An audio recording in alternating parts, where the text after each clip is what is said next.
तो ये धारा I1 हो गई। इसके संगत प्रतिरोध कितना है 2। तो हम I इंटू आर निकालने के लिए हम क्या करेंगे 2 इंटू आर हो गया 2 इंटू I1। ये हो गया 2I1। ठीक, ये पॉजिटिव।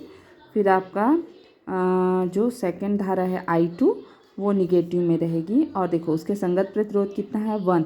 तो 1 into I1 1 into I2 is equal to I2। तो ये हो गया 8 माइनस 6 इक्वल, ये हो जाएगा 8 माइनस 6 कर देंगे तो ये आ जाएगा 2 is equal to 2I1 minus I2। ये है इक्वेशन नंबर फर्स्ट। इसी इक्वेशन से हम I2 की वैल्यू यहीं पर निकाल लिए रहते हैं क्योंकि वो कहीं ना कहीं हमको पुट करने के काम आएगा। तो I2 की वैल्यू निकालने के लिए देखो I2 को इधर पक्षांतर करेंगे तो 2 उधर चला जाएगा। तो ये हो जाएगा 2I1 ये माइनस 2। I1 उधर पॉजिटिव हो गया, माइनस था तो, और ये प्लस था तो इधर जाके निगेटिव हो गया। इसी को दे दो सेकंड नंबर का इक्वेशन। अब आ जाते हैं हम अपने अगले बंद परिपथ में। तो जो बुक है उसमें AEFBA मतलब ये बड़े वाले परिपथ को लिया है, लेकिन हमारा काम जो है सेकंड परिपथ को लेके भी हो सकता है। तो हम सेकंड वाला परिपथ ले लेंगे जो कि है CDEFC, द्वितीय परिपथ CDEFC से। अगेन यहाँ पे किरचॉफ का सेकंड लॉ हमको लगाना है। तो यहाँ पे देखो, यहाँ पे केवल एक ही विद्युत वाहक बल है, एक ही बैटरी दिख रही है 6 वोल्ट की।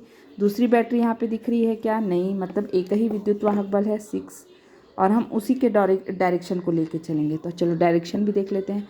6 वोल्ट वाले के लिए डायरेक्शन कैसा है आपका, ब्लर क्यों हो जाता है, 6 वोल्ट के लिए आपका डायरेक्शन कैसा है, देखिए ऐसे एंटी क्लॉकवाइज। और I1 I2 धारा का डायरेक्शन भी कैसा है, इधर ही। तो इसमें जब अभी हम धारा और उसके संगत प्रतिरोध लेंगे तो हमको माइनस साइन लेना ही नहीं पड़ेगा, दोनों ही पॉजिटिव में रहेगा क्योंकि दोनों समान दिशाओं में है। यह भी एंटी क्लॉकवाइज है और I1 I2 भी एंटी क्लॉकवाइज है, और एक ही विद्युत वाहक बल है तो विद्युत वाहक बलों का योग कितना आ गया 6। अब हम जो हमारा लेफ्ट हैंड साइड क्या रहता है, सॉरी राइट हैंड साइड क्या रहेगा, धारा और उसके संगत प्रतिरोध। यहाँ पे धारा कितनी है I2 है, उसके संगत प्रतिरोध कितना है 1। तो ये हो गया I2 इंटू 1 यानी I2। ठीक, चूँकि दोनों की दिशा एक है इसलिए हमको यहाँ पे माइनस साइन यूज़ करने की ज़रूरत ही नहीं है। ठीक, सेकंड धारा कितनी है I1 प्लस I2। यहाँ पे धारा कितनी बह रही है I1 प्लस I2, उसके संगत प्रतिरोध कितना है 4, यानी इंटू हम क्या कर देंगे 4। ठीक, थोड़ा इसको सॉल्व कर थोड़ा अच्छे से लिख लेंगे तो ये हो जाएगा I2 plus 4 I1 plus 4 I2।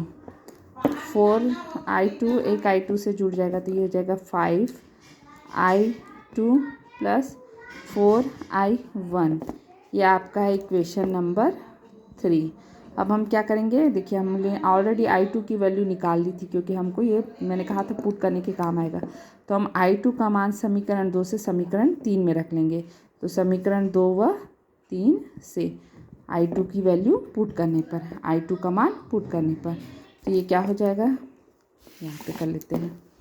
ये हो गया 6 इज इक्वल टू, देखो 5 I2 था तो I2 की जगह हम 2I1 माइनस I2 रख देंगे। तो 5 ये हो जाएगा 2I1 माइनस 2, I2 की वैल्यू 2I1 माइनस 2।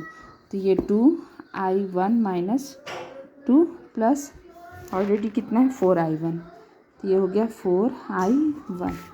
ठीक, सॉल्व कर लेंगे तो ये हो जाएगा 5 दूनी 10 I1, ये हो गया 5 दूनी 10, फिर ये प्लस हो गया 4I1। भाभी थोड़ा आवाज़ कम कर दो बेटा। चलिए, तो ये हो गया 10I1 प्लस 4I1, ये हो जाएगा 14I1, ये हो गया 14I1, और ये माइनस 10 को हम उधर पक्षांतर कर देंगे तो ये हो जाएगा 6 धन 10। ठीक, तो I1 बराबर कितना हो जाएगा 10 6 16 बटे ये हो जाएगा 14, 14 को उधर पक्षांतर कर दिए। ठीक, तो ये 2 से दोनों ही डिवाइड हो जाएगा तो ये हो जाएगा 2 सत्ते 14 और 2 अट्ठे 16। तो I1 की फाइनल वैल्यू हमको मिल गई 8/7। इसको दे दो इक्वेशन नंबर 4। जैसे ही हमको I1 की वैल्यू मिल गई, I1 की वैल्यू को तुरंत ये I2 वाले में, ये वाले फॉर्मूले इक्वेशन नंबर 2 में रखोगे तो हमको I2 भी मिल जाएगा। I2 बराबर क्या हो जाएगा 2, I1 की जगह आ जाएगा 8/7 -2। ठीक, तो I2 इज इक्वल टू कितना हो गया भाई, इसको सॉल्व कर लेंगे तो ये हो गया 8 दूनी 16 और ये हो गया 7 दूनी 14, 16 में से 14 गए, 14 15 16, 2/7। तो I2 इज इक्वल टू कितना मिल गया 2/7। ठीक, ये है इक्वेशन नंबर 4। यानी हमको I1 और I2 दोनों की वैल्यू मिल गई। I1 बराबर 8/7, I2 बराबर 2/7। अब हम अपने मेन क्वेश्चन में आ जाते हैं कि इस 4 ओम के सिरों में कितना विभवांतर है। तो कितना विभवांतर है, तो I into R, V is equal to कितना I इंटू आर। 4 ओम के सिरों में के मध्य विभवांतर V इज इक्वल टू हो जाएगा I इंटू आर, यानी I1 + I2, क्योंकि यहाँ पे धारा I1 इंटू आर। सब की वैल्यू रख दोगे। आर कितना है 4 ओम है ना, तो ये I1 बराबर कितना है, I1 बराबर 8/7 धन I2 बराबर है 2/7 इंटू आर है 4। इसको हम सॉल्व कर लेंगे तो ये 7 जो है लघुत्तम समापत निकालोगे तो ये 8 धन 2 हो जाएगा, 8 धन 2 बराबर 10। तो ये हो गया 10/2 इंटू 4। तो फाइनली वी का आंसर आ गया 10 चौक 40/7। वोल्ट का मात्रक होता है 7 वोल्ट, विभवांतर का मात्रक है वोल्ट। तो यही हमारा आंसर है।